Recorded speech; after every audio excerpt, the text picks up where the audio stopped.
Aujourd'hui, c'est le 4e acte de l'élection présidentielle. À quoi peut-on s'attendre?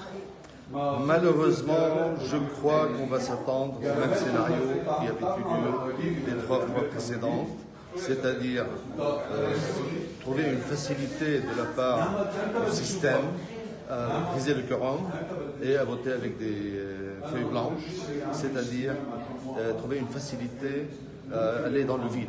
Et ça, c'est très grave pour le fonctionnement des institutions. Par contre, de notre côté, on va assurer le quorum et on va voter pour un candidat qui est Michel Marois.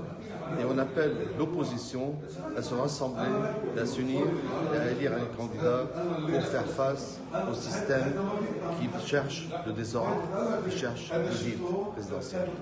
Mais quelle est la prochaine étape? Si aujourd'hui aussi il y a des faux de quorum, quelle sera la prochaine étape?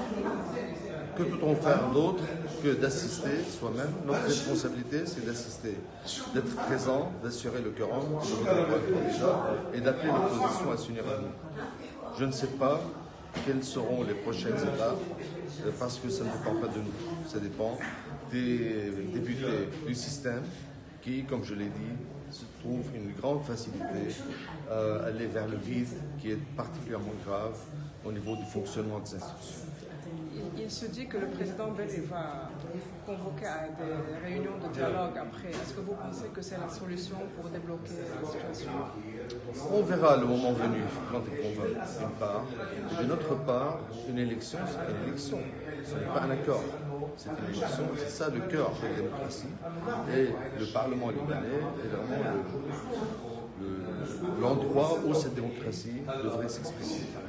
Mais est-ce que vous pensez que tout ça, c'est pour faire passer le gouvernement avant l'élection présidentielle? Et si c'est le cas, est-ce que c'est pas dangereux? C'est particulièrement dangereux de trouver cette facilité à pousser le pays vers le vide au niveau du sommet de l'État. C'est particulièrement dangereux et ça ne doit pas être lié à quoi que ce soit d'autre. Ni la formation du gouvernement, ni aucune autre échéance. C'est une échéance en elle-même qui devrait être respectée et tout le monde doit participer, tout le monde doit avoir un candidat.